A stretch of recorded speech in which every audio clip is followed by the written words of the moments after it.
नमस्कार, आदाब, सत श्री अकाल। स्वागत है आपका एक और नई वीडियो में मेरे यूट्यूब चैनल और आप सबके अपने YouTube channel cricket zone with Shubh पर। तो जी हाँ, उस मुकाबले का वक्त अब नज़दीक है, द बिग गेम, जिस मुकाबले का इंतज़ार हम सब लोग इतने वक्त से कर रहे थे। इंडिया पाकिस्तान एशिया कप में भारत का पहला मुकाबला और the one of the most awaited matches, जिसका इंतज़ार लोग बहुत पहले से करना शुरू कर देते हैं। आखिरी मुकाबला जो हुआ था इन दोनों टीमों के बीच, वो जो सबको पता ही है क्या शानदार मुकाबला था वो, और किंग कोहली ने क्या शानदार पारी खेली थी मेलबर्न में और जीत हासिल की थी भारत ने शानदार। और इस बार फ़र्क ये है कि इस बार मुकाबला जो है वनडे फॉर्मेट में है और 4 साल के बाद, मतलब या 4 साल से ज़्यादा समय के बाद भारत और पाकिस्तान की टीमें टकराएंगी वनडे मुकाबले में। और बहुत अच्छा मैच होने की उम्मीद है। एक भारतवासी होने के नाते हम यही चाहते हैं कि इंडिया जीते और इंडिया के पास वो टीम है जो पाकिस्तान को हरा सकती है। हमारे पास एक्सपीरियंस है, हमारे पास अच्छे बल्लेबाज हैं, गेंदबाज हैं, ओवरऑल अच्छी साइड है हमारी। कुछ प्लेयर्स इंजरी से वापस आ रहे हैं, लेकिन वो सभी प्लेयर्स अनुभवी हैं और उनको पता है कि बड़े स्टेज पर परफॉर्म कैसे किया जाता है। जो प्लेयर्स इंजर्ड थे वो भी वापस आए हैं, जैसा कि मैंने अभी बताया आपको। तो भारत की टीम स्ट्रांग हो गई है। जसप्रीत बुमराह वापस आए हैं और श्रेयस अय्यर भी हैं। राहुल भी एशिया कप की टीम में है, लेकिन वो कल वाला मैच और नेपाल वाला मैच नहीं खेलेंगे। ईशान किशन उनकी जगह खेलेंगे, लेकिन ईशान किशन भी इंडिया के लिए काफ़ी क्रिकेट खेल चुके हैं। उनको भी इंटरनेशनल क्रिकेट के प्रेशर का पूरी तरह से अंदाज़ा है और अच्छे प्लेयर हैं। वनडे में 200 भी किया है उन्होंने। तो ओवरऑल भारत एक अच्छी टीम है, पाकिस्तान भी अच्छी टीम है और दोनों टीमों के बीच एक तगड़ा मुकाबला होने की उम्मीद है। जैसा मैंने कहा कि चाहते हैं हमें कि इंडिया जीते, और बिल्कुल हम चाहते हैं। और जैसा कि मैंने कहा, इंडिया के पास वो टीम है जो पाकिस्तान को हरा सकती है, लेकिन हम ये भी चाहते हैं कि मुकाबला जो है तगड़ा हो, ताकि मैच देखने में मज़ा आए। और मैच के तगड़ा होने की भी पूरी उम्मीद है, क्योंकि पाकिस्तान की टीम में भी बाबर आजम, फ़खर जमान, इमाम उल हक, शाहीन शाह अफरीदी, हारिस रऊफ, नसीम शाह, इफ्तिकार अहमद जैसे प्लेयर्स हैं। जबकि भारत में भी, जैसा कि मैंने बताया, रोहित, विराट, श्रेयस, ईशान किशन के अलावा जसप्रीत बुमराह शानदार गेंदबाज, वो भी वापसी कर रहे हैं। आयरलैंड सीरीज़ में उन्होंने अच्छी गेंदबाजी की और दिखाया कि वो पूरी तरह फिट है। उसके बाद कुलदीप यादव, उनका बहुत इंपॉर्टेंट रोल रहेगा भारत की गेंदबाजी में। रविंद्र जडेजा हैं, one of the best allrounders. अक्षर पटेल है उनके साथ, और शमी सिराज के रूप में बुमराह के साथ दो और क्वालिटी फास्ट बॉलर्स हैं। शार्दुल ठाकुर भी हैं, द लॉर्ड शार्दुल, उनका भी वनडे में गेंदबाजी का रिकॉर्ड अच्छा है। प्रसिद्ध कृष्णा का भी ऑप्शन है भारत के पास। तो ओवरऑल दोनों ही टीमें काफ़ी बैलेंस हैं और दोनों ही टीमों के पास काफ़ी अनुभव है। पाकिस्तान की अगर स्पिन गेंदबाजी की बात करूं तो शादाब खान अच्छे गेंदबाज हैं, स्पिनर, क्वालिटी लेग स्पिनर, बल्लेबाजी भी कर लेते हैं। उसके अलावा मोहम्मद नवाज़ लेफ्ट आर्म स्पिनर हैं, वो भी हरफन मौला खिलाड़ी हैं। और उसामा मीर नए गेंदबाज हैं वो, लेकिन उनके पास भी टैलेंट है जो मैंने देखा है। वनडे में वो अच्छा डिलीवर नहीं कर पाए हैं, T20 में हाँ उन्होंने भले अच्छी गेंदबाजी की है। ओवरऑल आप मुझसे पूछें कि कौन सी टीम ज़्यादा बैलेंस है, तो मैं इंडिया को आगे रखूँगा पाकिस्तान से, क्योंकि इंडिया के पास जो टोटल अमाउंट ऑफ एक्सपीरियंस है वो ज़्यादा है। चाहे आप रोहित शर्मा की बात करें, आप विराट कोहली की बात करें, जसप्रीत बुमराह की बात करें, कुलदीप यादव भी बहुत वनडे क्रिकेट खेल चुके हैं और उनके जो वनडे क्रिकेट के आंकड़े हैं बहुत अच्छे हैं। उसके अलावा आप अगर देखें तो सिराज, मतलब वो भी 2-3 सालों से लगातार खेल रहे हैं। हालांकि पाकिस्तान के खिलाफ उनका पहला मैच होगा, लेकिन वो भी पिछले 2-3 सालों से लगातार इंडिया के लिए इंटरनेशनल क्रिकेट खेल रहे हैं हर फॉर्मेट में। उन्होंने तो भारत की गेंदबाजी को संभाला भी कई बार। जब बुमराह नहीं थे या कुछ मैचेस में जब शमी नहीं खेले थे तो सिराज ने कई बार गेंदबाजी अटैक को लीड किया शमी के साथ मिलके, या जिस मैच में शमी नहीं खेले तो उन्होंने गेंदबाजी अटैक को लीड भी किया।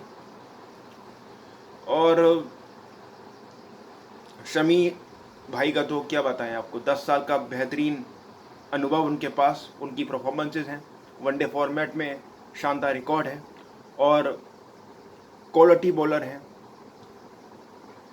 जब उनकी रिदम में गेंदबाजी शुरू होती है तो वो किसी भी बल्लेबाजी लाइनअप को परेशान कर सकते हैं, उनके विकेट उखाड़ सकते हैं। और उनकी जो सर्विसेज हैं इंडियन क्रिकेट के लिए पिछले 10 से 11 सालों में बड़ी अमेजिंग है। तो ओवरऑल इंडिया का जो पेस अटैक, अगर मैं इसमें शार्दुल को भी ऐड कर लूँ, शार्दुल एक बड़े यूटिलिटी क्रिकेटर हैं। जब लगता है कि विकेट में कुछ नहीं हो रहा है, गेंदबाजों के लिए कुछ भी नहीं है, वो लगातार कई मैचेस में भारत को उन कंडीशंस में विकेट दिला देते हैं, इसलिए उनको मैन विद द गोल्डन नाम लॉर्ड शार्दुल कहा जाता है। 38 मैचों में 58 विकेट भी हैं उनके, बल्लेबाजी भी नीचे कर लेते हैं, तो एक परफेक्ट यूटिलिटी क्रिकेटर। तो ओवरऑल भारत की टीम का बैलेंस मुझे लगता है पाकिस्तान से बेहतर है।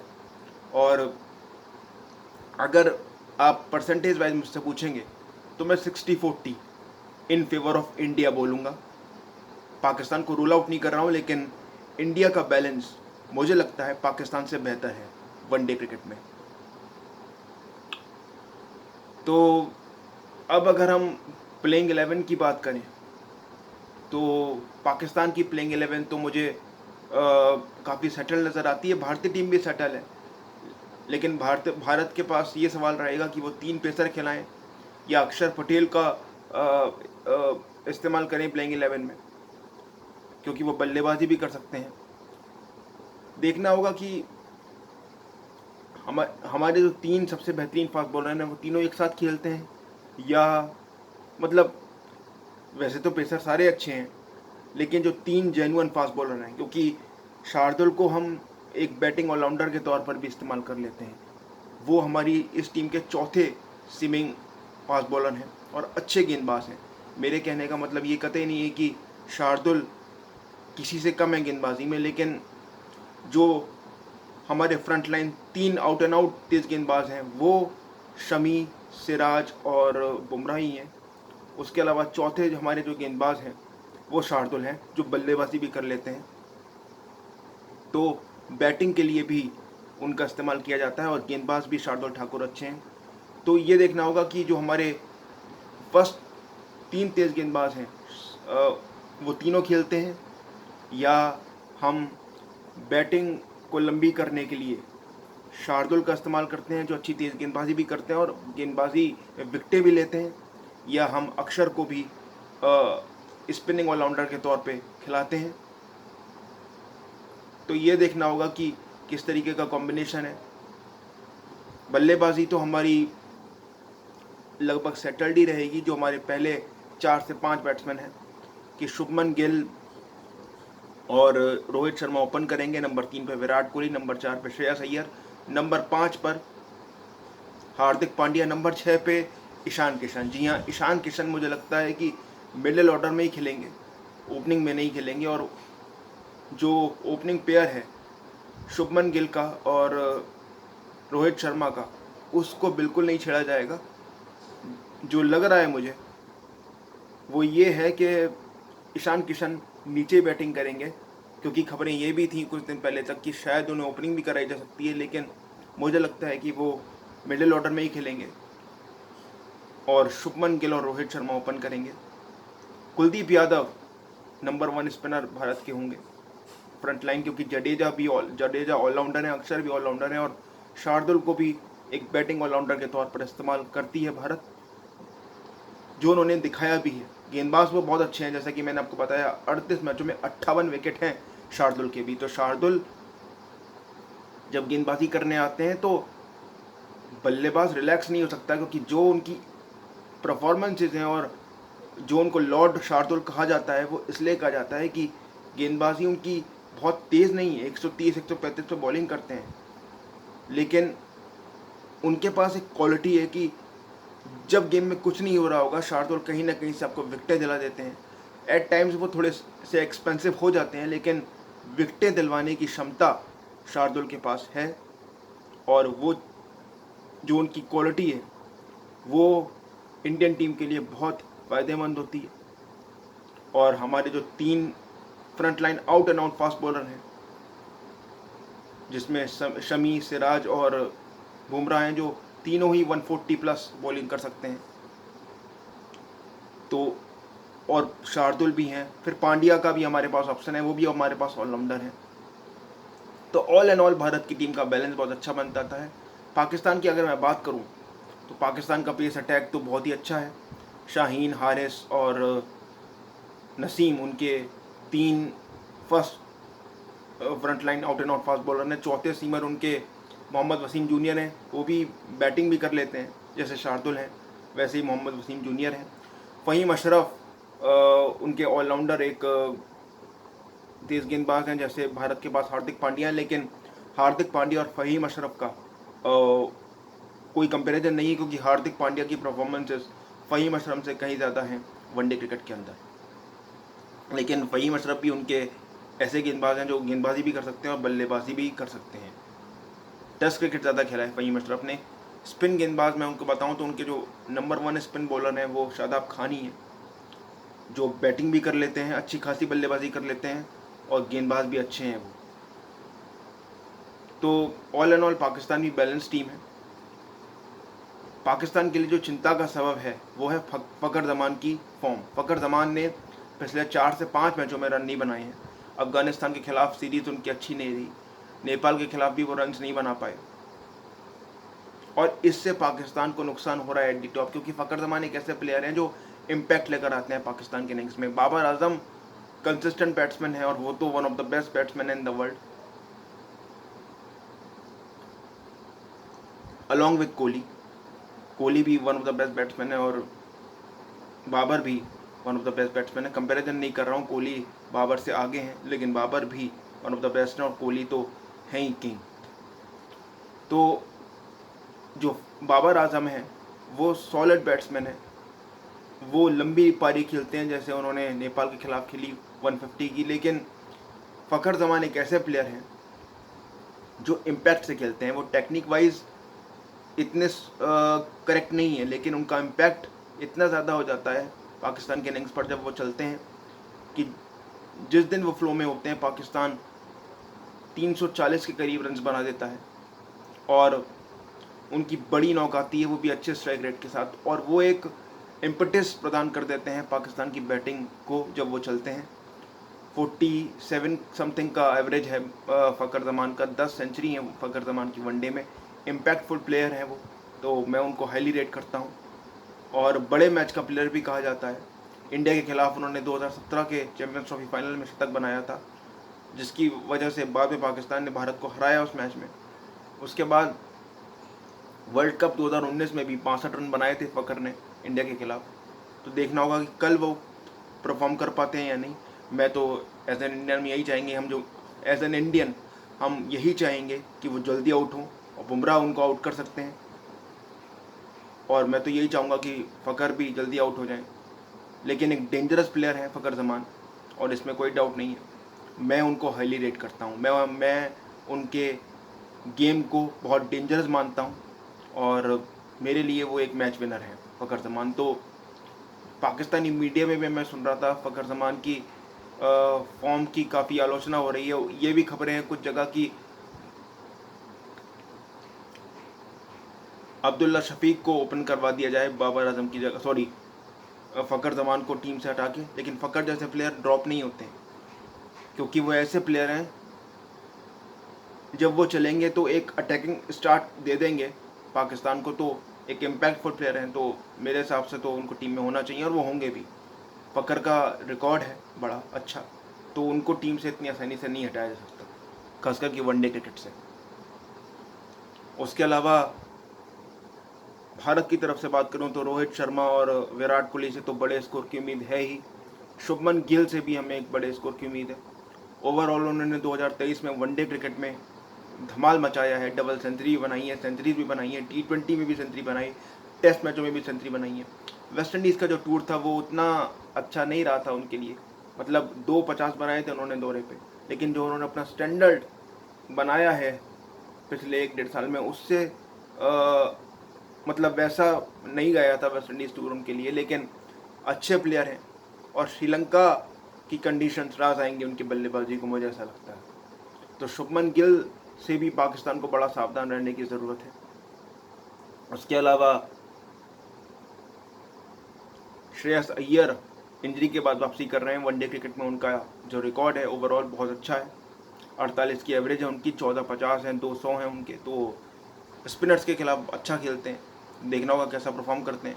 और बुमराह की गेंदबाजी देखने के लिए मैं बहुत उत्साहित हूँ। मैं यही चाहता हूँ कि रोहित शर्मा और शुभमन गिल शाहीन शाह अफरीदी के पहले 2 ओवर आराम से निकाल दें एक बार, क्योंकि शाहीन शाह अफरीदी के 2 ओवर अगर विकेट उनको नहीं मिला तो पाकिस्तानी बॉलिंग पे प्रेशर आ जाता है। फिर पाकिस्तानी गेंदबाजी काफ़ी बार मैंने बिखरती हुई भी देखी है, अगर शाहीन को अर्ली सक्सेस ना मिले तो शाहीन के पहले 1-2 ओवर रोहित शर्मा और शुभमन गिल को बड़ा संभाल के निकाल लेंगे, और वो निकाल सकते हैं, उनको ज़्यादा मालूम है कंडीशंस का, क्योंकि वो तो खेल रहे हैं, हम तो यहाँ पर सिर्फ बात कर रहे हैं। तो मुझे पूरा यकीन है कि कल के मैच में भारत अच्छा प्रदर्शन करेगा पाकिस्तान के खिलाफ। लेकिन मैं बड़ा एक्साइटेड हूँ इस मैच के लिए, और as an Indian I want India win. और भारत के पास वो क्वालिटी है, लेकिन पाकिस्तान की टीम भी अच्छी है, इस बात में भी कोई शक नहीं है। तो 2 बेहतरीन टीमों के बीच एक कांटेदार मुकाबला कल हमें देखने को मिलने वाला है, और दोनों ही टीमों में मैच विनर प्लेयर हैं, चाहे आप बैटिंग की बात करें, बॉलिंग की बात करें, और एक अच्छा मुकाबला दोनों टीमों के बीच होगा। और दोनों टीमों के पास फैंस का बेहिसाब सपोर्ट है, और दोनों ही टीमें अच्छी हैं। और मैंने तो पहले ही कहा है कि इस एशिया कप की 2 सबसे बैलेंस टीम है, भारत और पाकिस्तान ही है, जो एक मतलब बैलेंस प्रोवाइड करती हैं। तो एक अच्छा मुकाबला हमें देखने को मिलने वाला है। मौसम, जी हाँ, मौसम के बारे में बात करना बहुत ज़रूरी है। देखिए, मौसम के बारे में मैं आपको ये बता दूं, जी हाँ, कल कैंडी में बारिश की संभावना है, लेकिन मौसम के बारे में मैं आपको एक चीज़ बता दूं, मैच पल्ले किले में है। मतलब जो पल्ले किले है कैंडी में, एक हिल स्टेशन है, और कैंडी से आधे घंटे बाद है। तो कैंडी अलग जगह है, पल्ले किले अलग जगह है। तो कैंडी में बारिश की संभावना है, लेकिन पल्ले किले में इतनी बारिश नहीं होती है, मौसम वहाँ पे ठीक है, इम्प्रूव्ड है। तो मुझे लगता है कि मैच आराम से हो जाएगा वहाँ पर। जो वेदर रिपोर्ट्स आप देख रहे हैं, ज़्यादातर लोग कैंडी का वेदर सर्च कर रहे हैं, लेकिन पल्ले किले कैंडी से आधे घंटे, मतलब अगर आप सफ़र करेंगे कैंडी से आधे घंटे का, तो आप पल्ले किले पहुँचेंगे। पल्ले किले अलग अलग अलग जगह है और कैंडी अलग जगह है, आधे घंटे की दूरी पर है पल्ले किले से कैंडी से पल्ले किले। तो जो वेदर आप चेक कर रहे हैं, जहाँ पर आप 90% ऑफ रेन का चांस देख रहे हैं, वो कैंडी में है, पल्ले किले में नहीं है, और मैच पल्ले किले में है, कैंडी में नहीं। तो अगर आपको वेदर चेक करना है तो आप पल्ले किले का करिए। और इस वक्त जो पल्ले किले का वेदर था, जो मैंने मीडिया रिपोर्ट्स में भी देखा है, वो ठीक ठाक वेदर है, और ऐसी पूरी उम्मीद है कि मैच कल हो जाएगा और पूरा मैच हमें देखने को मिलेगा। तो ये अच्छी बात है फैंस के लिए कि मैच हमें पूरा देखने को मिलेगा और कोई रुकावट बारिश की नहीं आएगी। अगर थोड़ी बहुत बारिश हुई भी तो हल्की हल्की ड्रिजलिंग की एक वो है भविष्यवाणी, जिससे गेम पर असर नहीं पड़ेगा। हमने देखा कल भी कैंडी में बारिश हुई, लेकिन पल्ले किले में जो श्रीलंका और बांग्लादेश का मैच खेला गया था उसमें कोई रुकावट नहीं आई। तो मौसम के लिहाज से अच्छी खबरें आ रही हैं, तो मैच होगा, और काफ़ी हद तक चांसेस हैं कि बगैर किसी रुकावट के पल्ले किले में मैच आराम से हो जाएगा। लोग कैंडी का वेदर चेक कर रहे हैं, लेकिन मैच पल्ले किले में, और पल्ले किले और कैंडी अलग अलग जगह है। तो कैंडी में जो मौसम है वो बरसात वाला है, लेकिन पल्ले किले में मौसम काफ़ी बेहतर है। तो ये अच्छी बात है। तो ये है, आपको मैंने मौसम की जानकारी भी दे दी, मौसम ठीक ठाक है, तो मैच हो जाएगा। और मुझे काफ़ी हद तक उम्मीद है कि भारत ये मैच में अच्छा करेगा, और हम तो यही चाहते हैं कि इंडिया ये मैच जीते। एक तगड़ा मैच हमें देखने को मिलने वाला है।